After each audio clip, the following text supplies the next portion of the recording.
Je možné kúpiť apartmán pri mori v Španielsku lacnejšie než byt v Bratislave?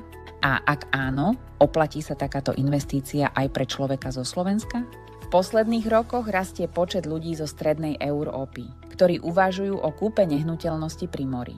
Španielsko patrí medzi najčastejšie vyberané krajiny, pretože kombinuje stabilný realitný trh, dlhú turistickú sezónu a relatívne dostupné ceny mimo veľkých miest.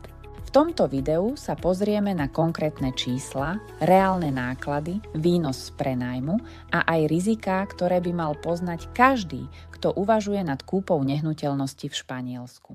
Priemerná cena nehnuteľností v Španielsku sa v roku 2024 pohybovala približne okolo 2100 eur za meter štvorcový podľa údajov portálu Idealista. To je menej než v Bratislave v novostavbách. Samozrejme, cena výrazne závisí od regiónu. Na pobreží Costa Blanca sa ceny pohybujú približne medzi 1936 800 a 3200 eur za meter štvorcový. Na Costa del Sol medzi 2500 a 5500 eur za meter štvorcový. V Barcelone alebo Madride môžu ceny presiahnuť 6000 eur za meter štvorcový.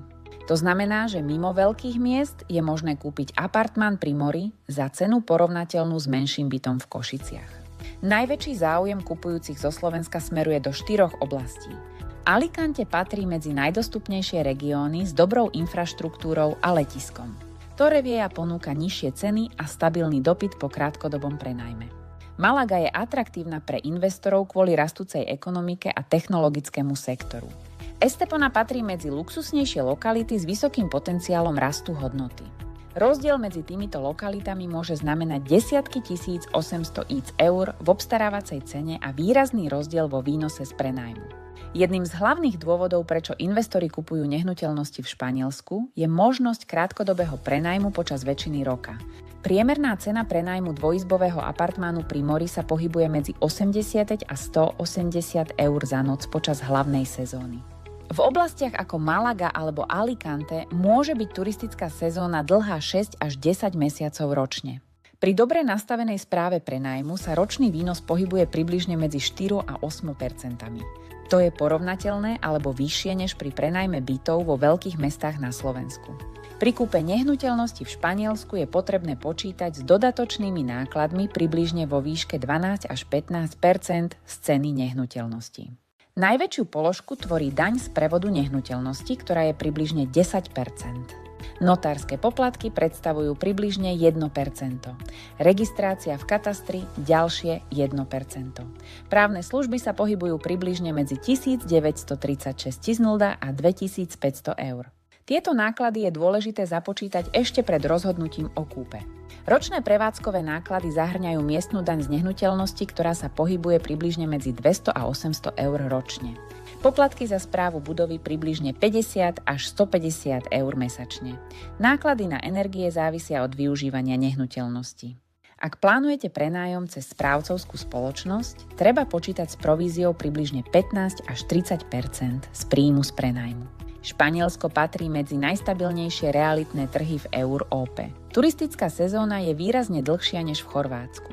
Letiská majú pravidelné spojenia počas celého roka. Dopyt po prenajme je stabilný aj mimo hlavnej sezóny. Z dlhodobého hľadiska ide o likvidnejší trh než väčšina dovolenkových destinácií v strednej Európy. Každá investícia do zahraničnej nehnuteľnosti má aj svoje riziká. Niektoré regióny vyžadujú licenciu na krátkodobý prenájom. Legislatíva sa môže líšiť podľa autonómnych oblastí. Správa nehnuteľnosti na diaľku môže byť náročná bez lokálneho partnera. Kurzové rozdiely môžu ovplyvniť návratnosť investície. Preto je dôležité vyberať lokalitu podľa konkrétneho investičného cieľa. Priemerná cena novostavieb v Bratislave sa pohybuje približne medzi 4000 a 5500 eur za meter štvorcový. V Košiciach približne medzi 2800 a 3800 eur za meter štvorcový. To znamená, že apartmán pri mori v Španielsku môže byť lacnejšie než byt v hlavnom meste Slovenska. Zároveň ponúka možnosť krátkodobého prenajmu počas väčšej časti roka. Podľa údajov Európskej centrálnej banky rástli ceny nehnuteľnosti v Španielsku v posledných rokoch stabilným tempom približne 4 až 7 % ročne. Najväčší rast zaznamenali oblasti s rozvinutou infraštruktúrou a dobrou dostupnosťou letísk. To znamená, že výber lokality je rozhodujúci faktor návratnosti investície. Kúpa nehnuteľnosti v Španielsku je vhodná najmä pre ľudí, ktorí chcú kombinovať vlastné využívanie apartmánu s krátkodobým prenájmom. Pre investorov hľadajúcich diverzifikáciu portfólia mimo Slovenska. Ale aj pre tých, ktorí plánujú tráviť časť roka v teplejšej krajine.